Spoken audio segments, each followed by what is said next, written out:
Halo, perkenalkan nama saya Rakel Celsius Pemantau.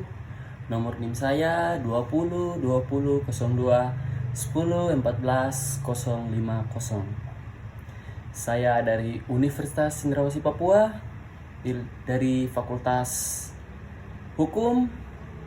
Di sini saya akan sedikit memberikan materi tentang hukum laut internasional, dan yang akan saya jelaskan di sini tentang isi Konvensi PBB 1982. Ya, teman-teman. Jadi isi Konvensi PBB 1982 telah ditandatangani oleh lebih dari 100 negara peserta. Konvensi PBB 1982 dikenal sebagai United Nations Convention of Law of the Sea atau UNCLOS 1982. Sesuai dengan namanya, UNCLOS 1982 membahas perihal hukum kelautan termasuk aturan di dalamnya.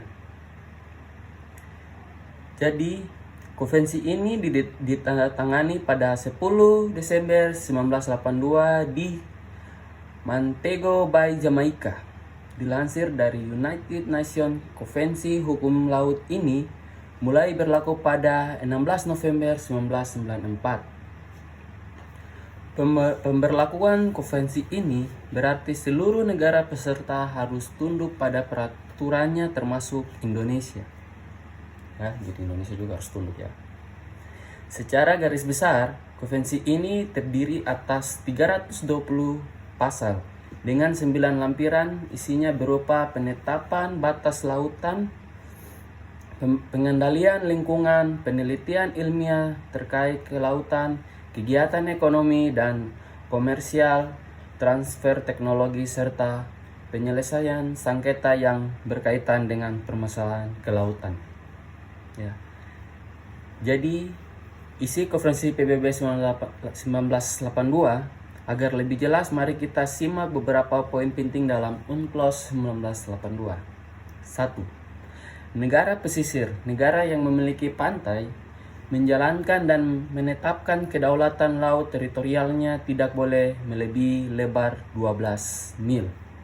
2. Kapal laut dan pesawat udara diperbolehkan melintas di selat yang digunakan untuk navigasi internasional. 3. Negara kepulauan memiliki kedaulatan sendiri atas wilayah laut ditentukan oleh garis lurus yang ditarik di titik terluar pulau.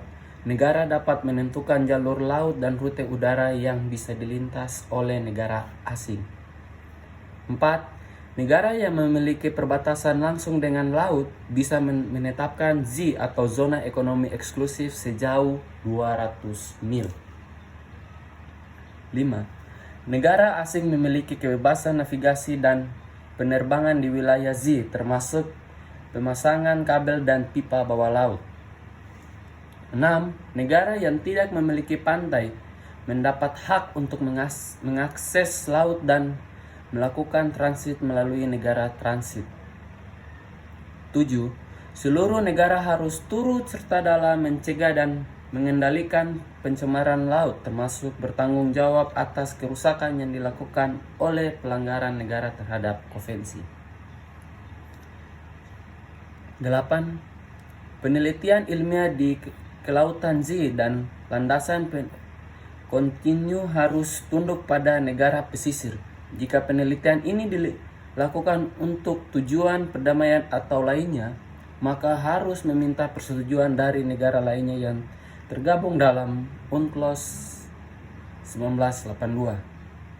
9. Permasalahan yang ada hendaknya diselesaikan dengan cara damai. 10.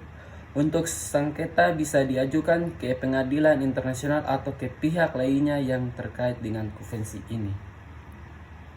Jadi, itu teman-teman isi dari Konvensi PBB 1982 tentang hukum kelautan internasional.